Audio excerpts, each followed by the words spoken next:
बिस्मिल्लाहिर्रहमानिर्रहीम। इय्याका नअबुदु व इय्याका नस्तईन। अस्सलाम वालेकुम स्टूडेंट्स। अच्छा स्टूडेंट्स, आज हम लोग मोस्ट इम्पोर्टेंट टॉपिक के ऊपर बात करने लगे हैं, income from salary under section 12 rules.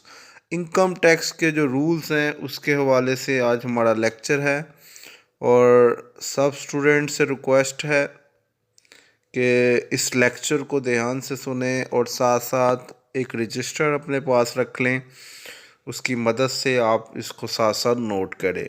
तो income from salary under section 12 इसके रूल स्टार्ट कर रहे हैं।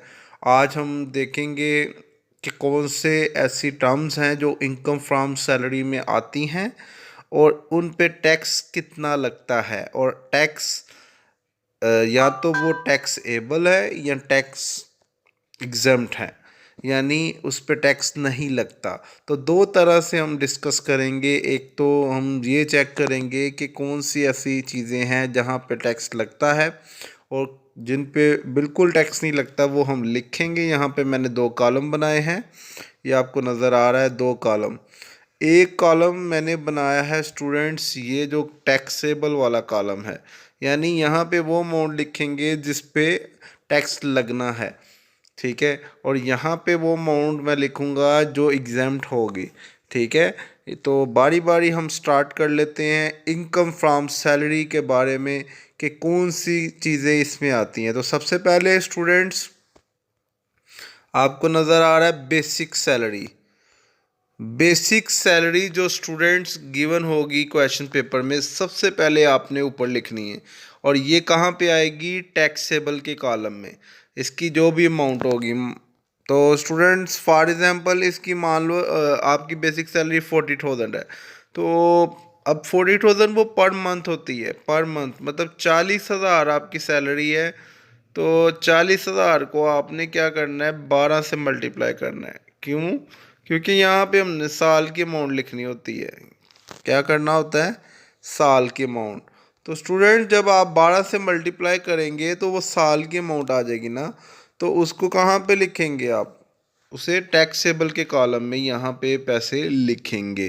तो ये बातें आपने याद रखनी है, ये नहीं करना कि आपने बस मंथली लिखना है। हमेशा कौन सी अमाउंट लिखनी है, जो मतलब साल की हो। तो अगर मंथली दिया हुआ है तो फिर आप क्या करेंगे, उसे 12 से मल्टीप्लाई करेंगे। तो बेसिक सैलरी क्या है, टैक्सेबल, वो टैक्सेबल के कॉलम में आएगी।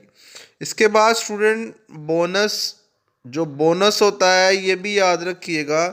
जितना भी बोनस आपको, अगर बोनस लिखा हुआ है वो भी आपने कहाँ पे लिखना है, इस कॉलम में, टैक्सेबल में। जो भी अमाउंट होगी उठा के कहाँ पे लिख देनी है, इस कॉलम में। तो बेटा ये भी टैक्सेबल होता है बोनस, ठीक है। तो आगे चलते हैं, आगे ओवरसीज़ अलाउंस है। ओवरसीज़ अलाउंस जो भी अमाउंट मिलती है आपको, बाहर से भी पैसे आते हैं, तो बेसिकली ओवरसीज़ अलाउंस जो भी मिलता है वो भी आप यहाँ पे टैक्सेबल के कॉलम में लिखेंगे। इसके बाद स्टूडेंट कमीशन, अगर आपको कोई कमीशन मिल रही है वो भी आप स्टूडेंट आपने याद रखना है, वो भी कहाँ पे आएगी, टैक्सेबल के कॉलम में। स्टूडेंट्स इसके बाद आ रहा है dearness allowance. Dearness allowance student क्या है, ये महंगाई के हवाले से एक अलाउंस होता है। तो महंगाई का जो अलाउंस होगा वो भी कहाँ पे लिखेंगे, टैक्सेबल के कॉलम में। तो ये बात याद रखिएगा, ये भी टैक्सेबल के कॉलम में लिखा जाएगा। इसके बाद student cost of living allowance, तो अगर पेपर में कॉस्ट ऑफ लिविंग अलाउंस आ जाता है तो उसको भी आप क्या लिखेंगे, टैक्सेबल के कॉलम में। तो स्टूडेंट्स आज के लेक्चर के अंदर हमने ये 6 टर्म को डिस्कस किया है इनकम फ्रॉम सैलरी के, ठीक है। हर लेक्चर में शॉर्टली मैं लेक्चर बना रहा हूँ और आपको एक्सप्लेन कर रहा हूँ कि थोड़ा थोड़ा इनकम फ्रॉम सैलरी का डेली हम डिस्कस करेंगे लेक्चर वाइज। तो आज के लेक्चर में सिर्फ इतना ही होगा, income from salary under section 12। तो लास्ट पे लेक्चर पे आपको पता है हम एक बहुत ही अच्छी और अहम बात करते हैं, तो दुरूद शरीफ के साथ हम स्टार्ट भी करते थे और ख़त्म भी करेंगे। सल्लल्लाहु ताला, एक दफ़ा सब दुरूद शरीफ पढ़ ले जिससे हमें ये रूल्स याद हो जाए।